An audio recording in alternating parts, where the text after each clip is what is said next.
Think you know the Bible? Think again. Tune in as Rabbi Bentzi Epstein and Tom Levine reveal the extraordinary hidden within the ordinary in Breakneck Through the Bible by Torch Dallas. Each episode may cover just a few verses, but don't let that fool you. Get ready to learn the Bible at a breakneck pace. We're going to be jumping in at page 45 in the Stone Chumash, chapter 10, verse 1. Tom, I just want to give a little feedback. I was visiting my daughter and son-in-law and grandchildren in Denver, and there's a group of people in Denver that listen to our podcast. Shout out to them. How you guys doing? And they heard I was going to be in town, so we arranged a class, an in-person class. They wanted to know why Tom wasn't there. Well, in spirit, I was there. That's what I told them. Thank you for allowing me to be co-host. Thank you for co-hosting. Okay. So these are the descendants of the sons of Noah, Shem, Ham, and Japheth. Sons were born to them after the flood.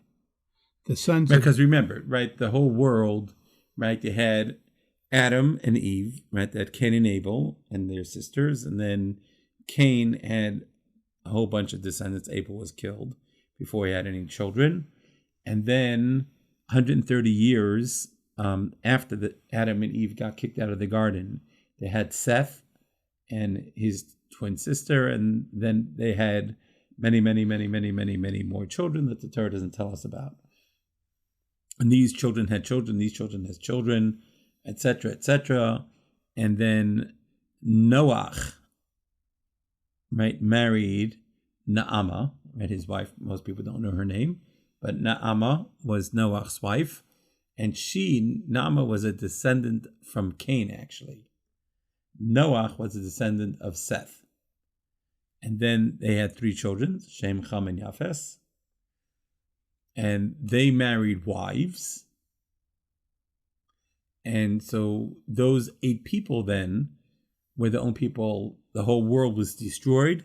We're left now with these 8 people. And from there the world came out. When they married their wives, at the moment before they married them, were the wives righteous? You talking about in general, or you talking about Shem, Ham, and Japheth? The 3 of them, yeah. Let's assume that they were righteous. Okay, just curious. Because Shem, Ham, and Japheth were righteous when they came on the ark as well, right? Righteous enough to be saved. So there was 8 people, and then Ham went ahead and appropriated, or what do you say? Appropriated, inappropriated, inappropriated, right? And castrated or made his father that he couldn't have any, or sodomized his father, couldn't have any more children. So then all the descendants in the world today are descendants of actually Shem, Ham, and Japheth. But now Ham had relations with his wife inappropriately on the ark. On the ark, correct. But they didn't actually give birth. On the ark. On the ark. Right. Okay. Good. And we said inappropriately, appropriately. Right, because God said that you couldn't have relations, but then Ham was going to spill his seed. Right, and so then it became a question of spilling his seed, which is the lesser of 2 evils. Right, spilling seed, which is not a good thing, right? And then going ahead and we probably would have said a direct commandment from Hashem probably would have superseded. It's a good question. I don't know. Oh, really? Really? It's that. Well, spilling one's seed is not a good thing. Disobeying a direct commandment from God has to be up there. Correct. But now you really have 2 commandments. Really, don't waste your seed, and don't have relations. It's above my pay grade. And it's a good question. I don't know. Okay. Alrighty. It's something to think about. Yeah. So let's pick up on verse 2. Verse 2. The sons of Japheth, Gomer, Magog, Madai. Yavan. Say it again. In the Stone Chumash, I guess like Spanish, they put a J when it's really a Y. A Y. Yeah, so it's Yavan. really Yavan. Tubal, Yeah. Meshech, and Tiras. Yep. And Tyros is Persia. Okay. Okay. The sons of Gomer, Ashkenaz, Riphath, Good. and Togarmah. Good. The sons of Yavan, Elisha, and Tarshish. The Kittim and the Dodanim. Dodanim. Dodanim. Good. From these, the islands of the nation were separated into their lands, each according to its language, by their families in their nations. It gives me a bit of a problem, Rabbi. Yes. What's the problem? Well, only because I read ahead. Yeah. And in the first verse on chapter 11, it says that all of the nations were united under one language. And in one place. But here, it's inferring that each was separated according to its language. Very good. Okay, so chapter 10, right? Since we're talking about Shem, Ham, and Japheth, so we're wrapping up Shem, Ham, and Japheth. And really, we're talking about that these are going to be where the 70 nations of the world are going to be divided up into. But that division of the 70 nations only happens after chapter 11, which you read with the Tower of Babel. So this is sort of foreshadowing that this is where the 70 nations of the world are going to be. And for our listening audience, this is another excellent example of how if you just study the written Torah without the benefit of a rabbi, you're going to miss that. Correct. You're going to say, oh, there's a contradiction here. Right. And there isn't. Correct. Thank you. And thank you for pointing that out. And so here it's just telling us, right, that the world is going to get split up into 70 nations, and they're considered 70 main nations. Even though today in the world, I think there's like 206 nations, right? I think the latest being South Sudan and North Sudan being separate nations. So then at that point in time, there really are these 70 nations, and this is sort of the breakdown of the 70 nations. In your Stone Chumash, on the bottom page 47, it actually shows how they get split up between Shem, Ham, and Japheth, right? That Japheth is going to have 14 of them. Ham is going to have from 15 to 44, so 29 of them, right? Or really 30. Shem is going to have 45 to 70, right? So you'll have 25 there. So that's sort of going to be the breakdown of the 70 nations. So would you say in today's world, we use the term nation as a geopolitical definition, where here this is almost more, would it be a spiritual definition of a nation?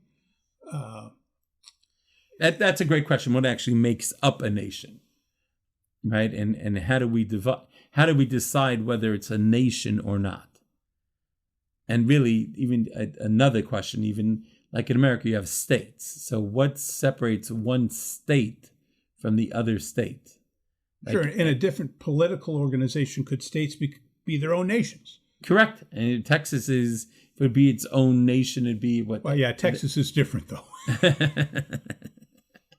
Yay, Texas. Right. So any nation, right? Any state, how it does it, how it could, what identity it creates.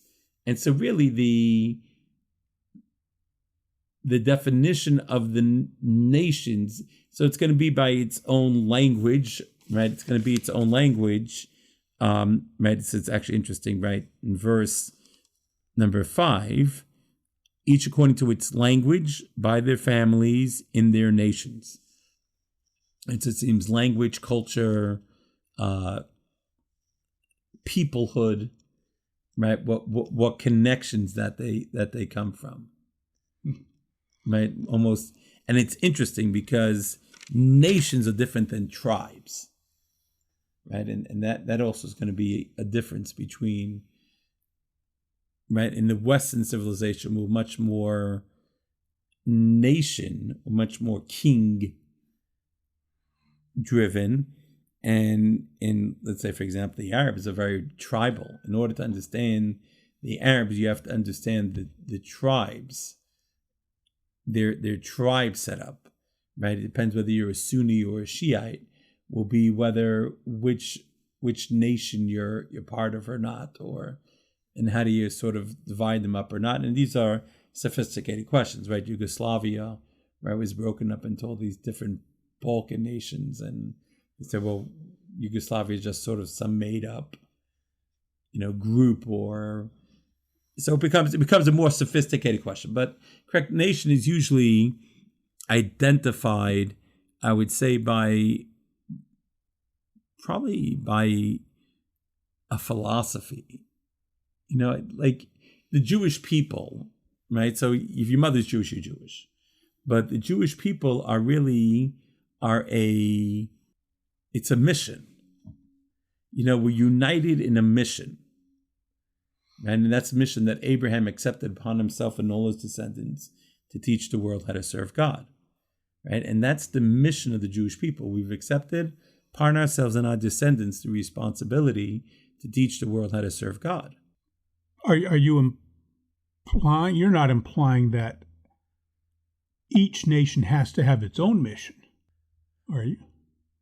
Well, every nation would sort of have let's call it a sliver of a difference from other nations.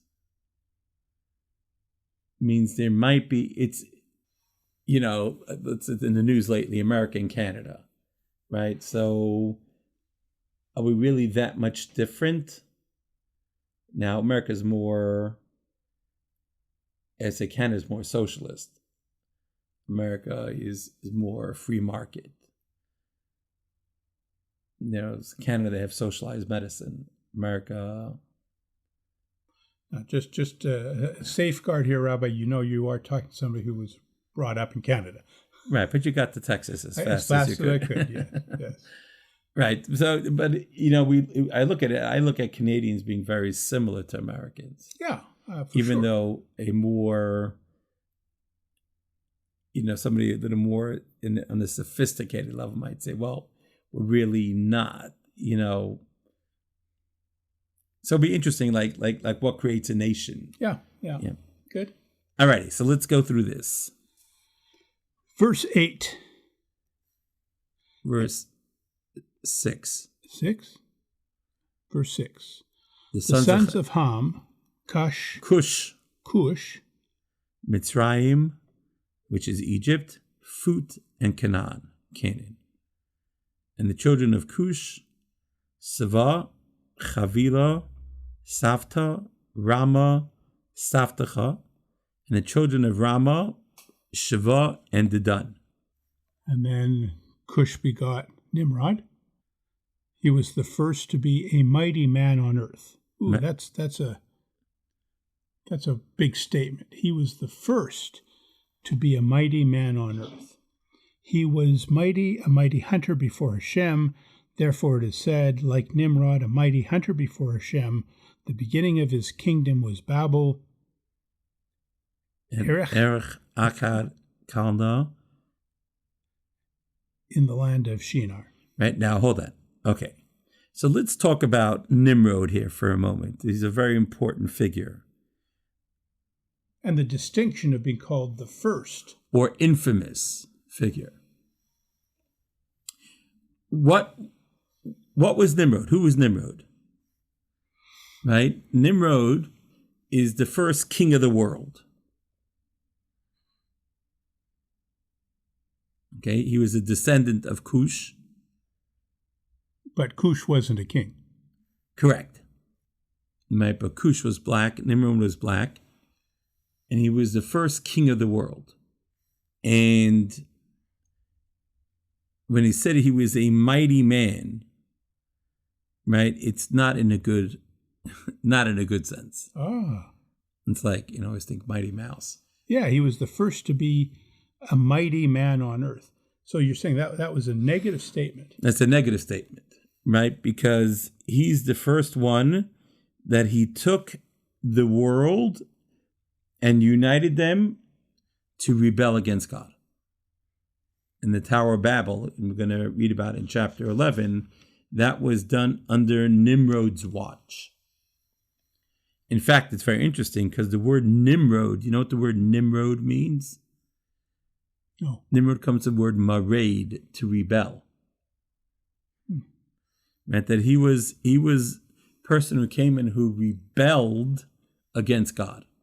And not only did he rebel against God, he united the world in rebellion against God. And was there faith in God that weak that he was able to do this? Obviously, yes. Well, I don't know if the faith in God was so weak or he was so strong. Right? So did he convince them through sincere speech, or was it through the sword? That's a good question. I do not know. Right? How did he sort of lead his rebellion against God? Right? So Nimrod is really not a good guy. And sadly, I've seen some people start to name their children after Nimrod. Oh, really? Yeah. And in your opinion, that's out of ignorance? That's out of ignorance, yeah. It's so funny. You think... Are those Jews that are doing it? Or I don't know. It's just like really bad news because you're picking a fight with God. Whether you... Having a child is nothing better than saying that you trust in God. Right? The only way to have a child is you have to have God on board. And then you're going to name him Rebellion, like he's rebelling against you. Right? So Nimrod is not a great guy. But we do recognize him as the first king. Yeah, he was, right? Yep, he was... Well, Adam, right? Adam was the ruled the world. He was the only one there. But Nimrod is the first king here. And is his designation king self-proclaimed? Yeah, I mean, he wasn't anointed. Or was he a melech or was he a moshel? Was he a king or was he a ruler? Right? So that's what you have to see. You have to see. Okay. From the land of Ashur went forth and built Nineveh. Go ahead. And Rechovos Ir and Kalach. And Resen, between Nineveh, between Kalach, was a great city. So now it's interesting. Nineveh, does that ring a bell to you? It does. Aha. It does. The Pharaoh being exiled, leaving Egypt and went to be the ruler of Nineveh. And getting drowned and losing his entire army. But Pharaoh surviving and going to Nineveh. And then who gets sent to Nineveh? Jonah. Jonah the prophet gets sent to the city of Nineveh. That's the city. And I don't want to use the word converts, but reignites. Reminds them of Pharaoh's reminds that God of the Jews is sending another message. Yeah. And he might want to pay attention. And I think he did this time.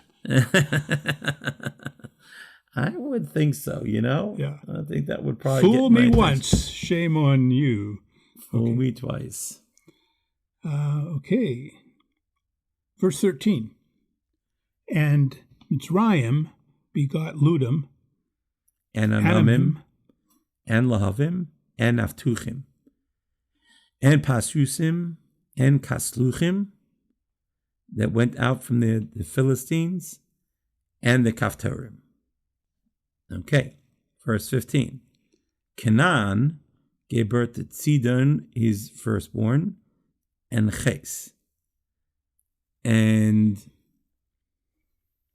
the Yevusite, and the Amorites, and the Girgashi, and the Chivi, the Arki, and the Sini, and the Arvadi, and Samari, and Chamasi, and afterwards the families of the Canaanites branched out.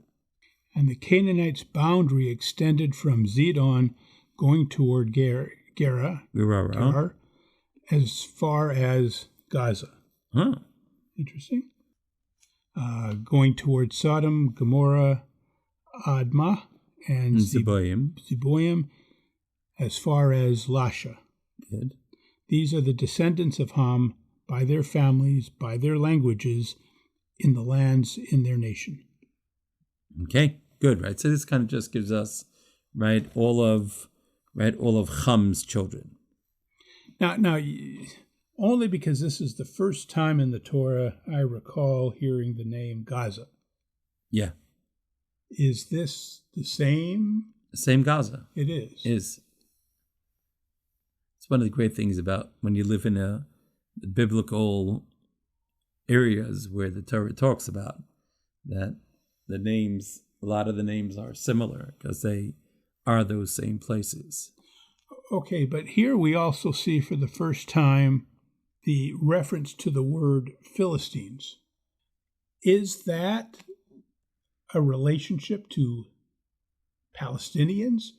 Okay, so the Palestinians are a made-up name. Okay, the Philistines used to live there. The Philistines are all dead, and they died a long time ago. Okay, Israel, right, was called Israel.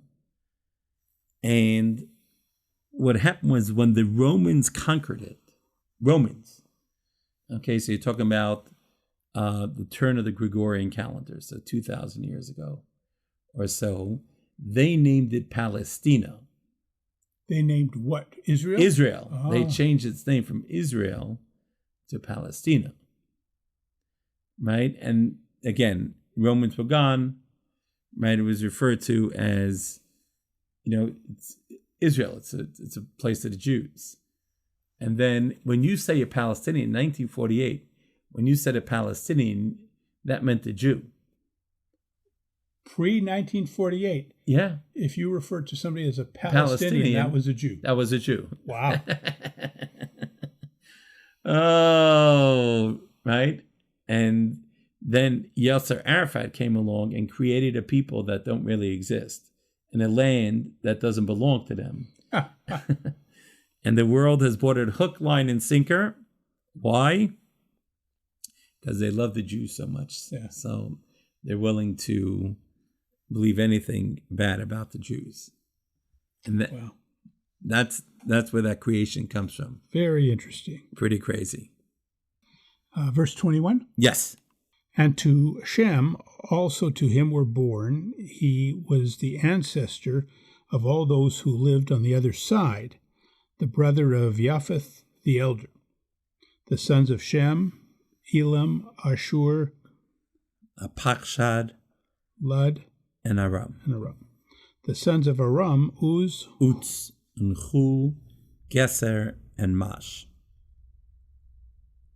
Aparkshite begot Shelah, and Shelah begot Eber. And Shelach gave birth to Eber.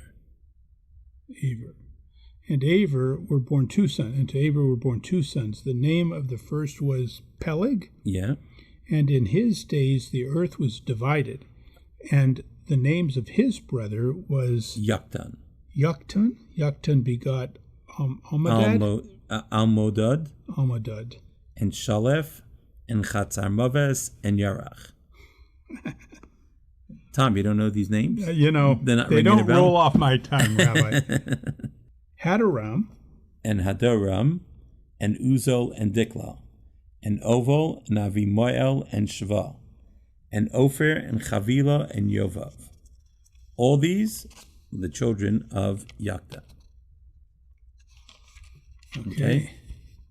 Their dwelling place extended from Mesha going toward Sephara, the mountain to the east. Right.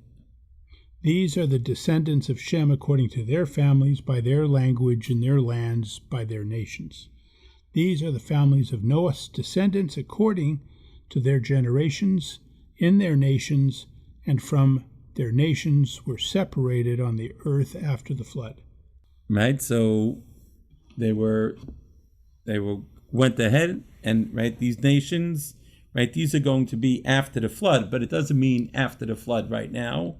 What does it mean? After the Tower of Babel, which is coming up. Now remember, just in context form, the flood, okay, the flood was in the year 1656 from the creation of man. Okay? Right, so from the sixth day of creation, right, we started year one, and then 1656 years later was the flood. Now this, by the way, this Eber that we just read about, Shem and Eber are going to be the people that taught Torah, right, from Noah, and actually, and Abraham learned from them, and Isaac and Jacob, right, that they learned of yeshiva of Shem and Eber. That's this Eber over here that it's talking about, the famous Shem and Eber. And I remember when I was post high school and was studying in Israel, I remember going to Tzfas, in the old city of Tzfas. They have a place where they said they found the yeshiva of. Really? Yeah, but I don't know if it's true or not. But like that's what I remember. It made an impression on you. It made an impression on me. I still till today. Yeah, nice. I still remember that. So all these nations, now remember, the Tower of Babel doesn't happen to the year 1996. Okay, so from 1656, so another 340 years later was the Tower of Babel.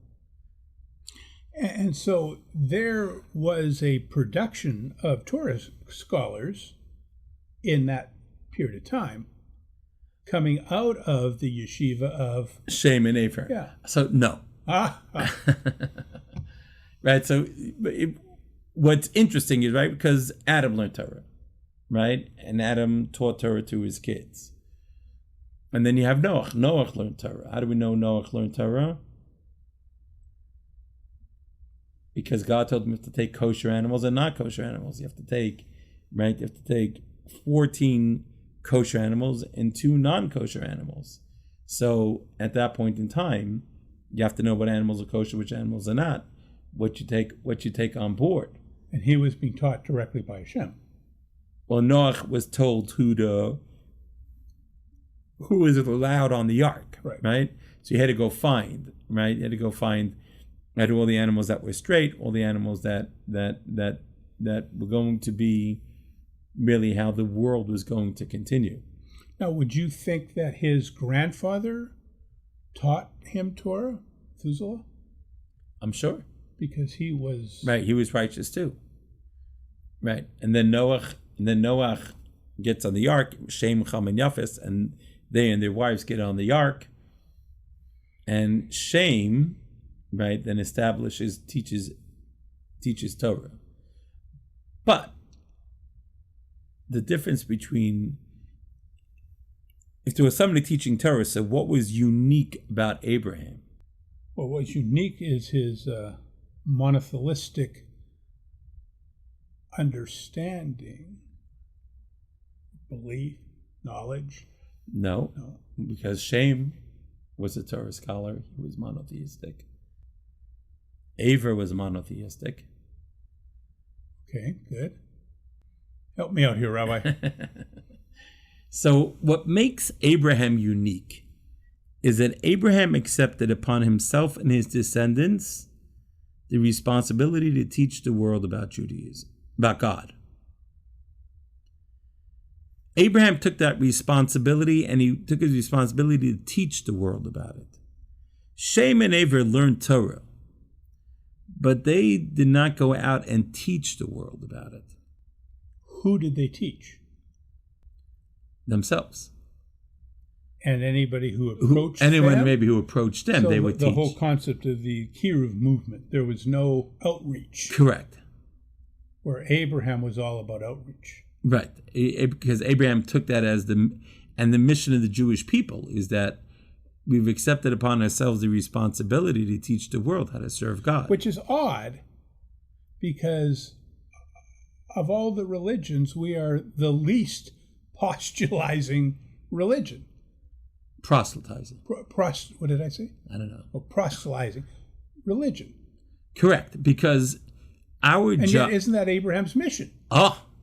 So our job today, 2025, our job is to be a light onto the world. How are you a light onto the world? So you don't hear a light, but you see a light. You're supposed to see how we act, and we're supposed to act in such a godly way that we go ahead and by going ahead and demonstrating or acting in a godly way, that's how we teach the world how to be godly people. Interesting. It's interesting because what does the prophet say? That when the Messiah comes, right, there's going to become, right, 10 goyim, right, 10, the nations of the world are going to come grab us by our tzitzis and say, teach us how to serve God. Right? They're gonna come to us and say, teach me the ways of God. Because if you think about it, everyone should really be on their search for God. And we're going to accept that responsibility and teach? Yes. But those that learn and follow the mitzvahs would not be Jewish. Not necessarily, right? To be Jewish... I thought you specifically couldn't convert to Judaism once Mashiach once the Messiah comes. Good, right, so we'll let Messiah answer that question. Okay, good. Right, but the answer is correct. That's my understanding, because our free will be compromised at that point in time, because it will be so clear about there being God. And so how do you say I'm in? But the entire world is supposed to serve God. Now, the entire world has what's called the 7 Noahide laws, right? And how they go ahead and how they are supposed to serve God. The Jewish people, we are we'll call it the crack troops. Right? Our job is to be the special forces, in that we've accepted upon ourselves and our descendants the responsibility to teach the world how to serve God. That's why we have so many more commandments, because we have to, step up to the plate. We have to be in a much more godly way. That's our job. Good. Right? And that's where the Jewish people, that's our signature, right? That we've accepted this responsibility, and we're here to show the world how a godly people are supposed to act. Right? You know what I'm saying? It's like, how does a godly people act? This is the way godly people act. This is what we do. And then we're going to teach. When we're going to go teach it, we're going to actually go out and teach when the Messiah comes, when the whole world will recognize that this is where they need to be. Right now, do our thing. Do Torah, do mitzvahs. You're teaching. Correct. But you're teaching Jews. Correct. Or it's focused on the Jews. Right now, we're sort of at the cusp of the Messianic era, right? I kind of think one day the introductory course will be breakneck through the Bible. Like, if you want to know the Bible, you gotta go through it, and you just gotta take it and go. And so then you have that, and that becomes the introductory of knowing what is God and what our job is and what we're supposed to be doing. Right? Like that's really what it is. Great. Rabbi, I think this is a great stopping point. We are just at the cusp of starting chapter 11, where we get into the Tower of Babel. And, I just hope that the listening audience can stand it, waiting on bated breath for our continuing episode. Well, they just had a real breakneck experience. Yeah. We just did 32 verses. All righty. Thank you, Rabbi. Thank you, Tom. And we'll look forward to the next episode. Looking forward. Thank you. You've been listening to Breakneck Through the Bible by Torch Dallas. Visit torchdallas.net for more mind-expanding episodes that will forever change how you read the Bible.